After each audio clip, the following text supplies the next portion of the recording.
Come along with us at Amber Cove Cruise Port, located in the Dominican Republic. The cruise port itself is a destination where you can rent one of these beautiful over-the-water bungalows or partake in the many activities such as pools, water slides, lounges, and bars. There are also complimentary bike rickshaws available to take you from the ship to the port. You can also choose to walk, as this port does not require a water taxi. You'll actually enter the cruise port through the duty-free shopping area, and so they did have a really nice variety of local items as well as snacks and waters and beverages. So be sure to stop here and get your coffee and your chocolate here because they're known for that. Amber Cove is the gateway to Puerto Plata and is named for the translucent amber-colored gemstone that's found here.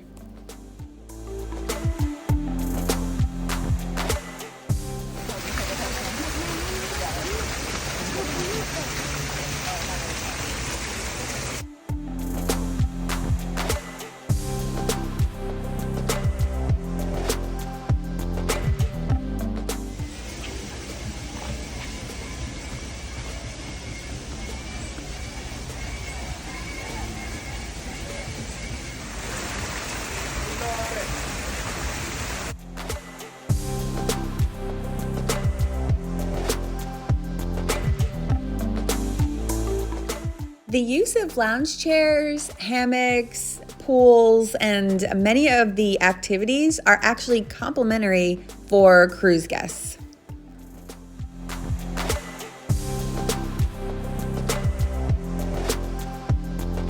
The local residents here are so friendly and welcoming and just so colorful and creative. We really enjoyed the music and the dancing, and just felt so thankful that they were here to share their culture and traditions with us.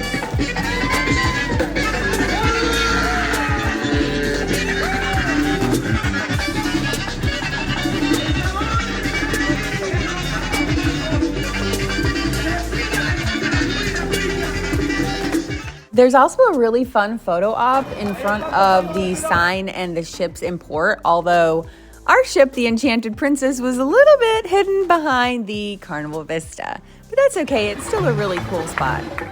Despite the complimentary amenities, we did opt for a shore excursion. We actually booked this before our cruise, and our tickets were in our stateroom on our day of embarkation. It was easy to find our tour guides here at the shore excursion desk.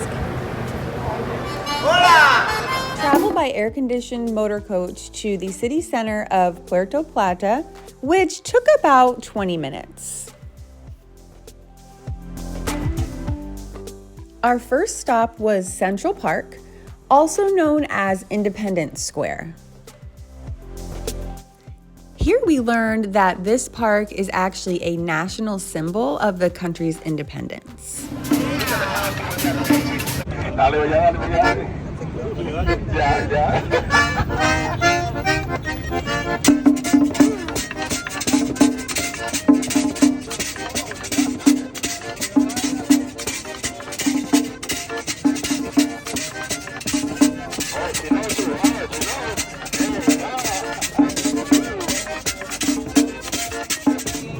We then toured the beautiful San Felipe Cathedral.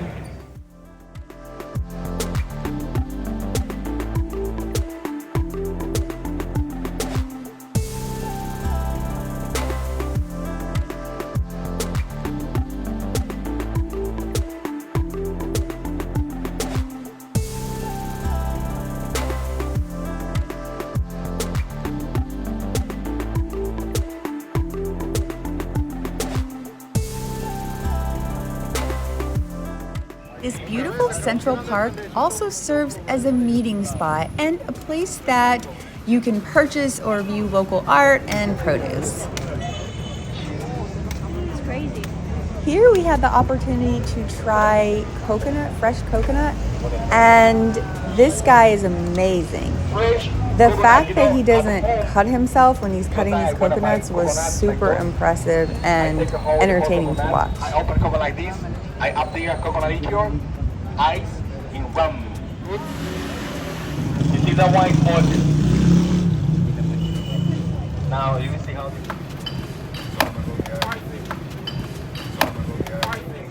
We then had the opportunity to do a little shopping.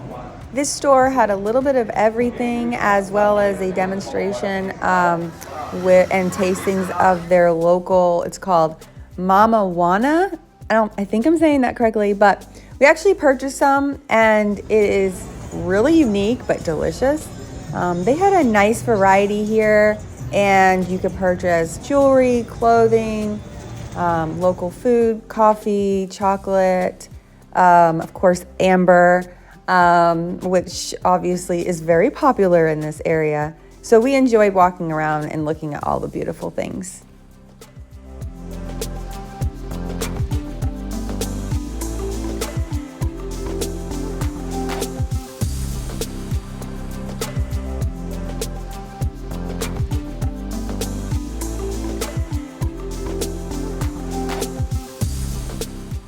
Next, we walked to Peso de Dona Blanca, also known as the famous Pink Street here in Puerto Plata. This street is named in memory of Bianca Franceschini, who was a pioneer in the tourism industry here, and they painted everything pink in honor of survivors of breast cancer.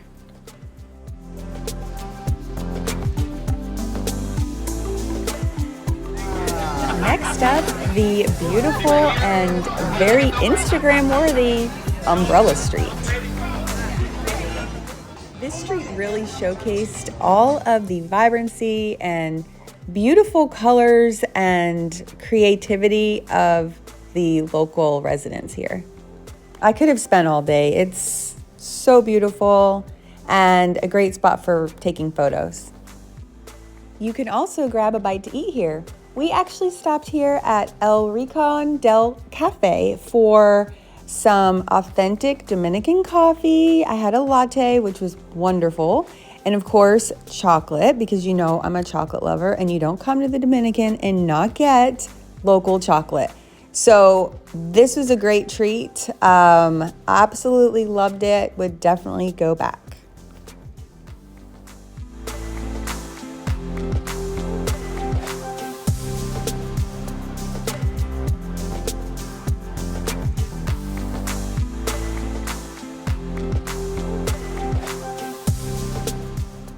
After this stop, we were right back onto our tour bus and heading down towards San Felipe Fortress. And as we were driving, we did pass local buildings, and our guide was great, explaining everything that we were seeing as we were passing by, local homes, residential, resorts, all kinds of buildings that we were able to see.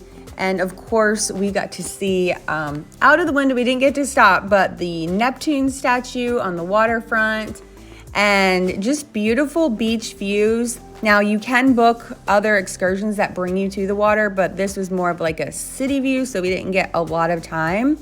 But just from what we were able to see as we were passing by, you can see the water here is beautiful. We then arrived at San Felipe Fortress. This fortress was actually built in 1564, and it protected against pirate invasions. You can enter the port, and there's a museum. However, our tour did not include that as the time did not permit. We then headed back to Amber Cove. So in total, this excursion is about 2.5 hours, including your transportation and free time at each site. Time of this recording, our excursion cost us each $39.95 and included the security that it was booked through the cruise line, so we knew we weren't going to be getting left behind when the ship set sail. We definitely felt like it was a great value, and of course there are other short excursions that you can take part in. Some that are for more adventurous folks. There's all kinds of excursions, including those that include like hiking, waterfall. There's Ocean World, which includes like dolphin swim. And so tons to do, really and truly, but also you can just spend the day relaxing. So it's completely up to you. One thing to note is there is not an actual beach here at Amber Cove. So if you are looking for a beach day, you will have to do an excursion. They have some beach excursions over to Coconut Cove, or maybe take a taxi over to some of the local beaches.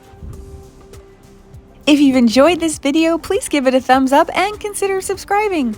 Also, if you're thinking of going on a cruise, let me help you plan your perfect adventure.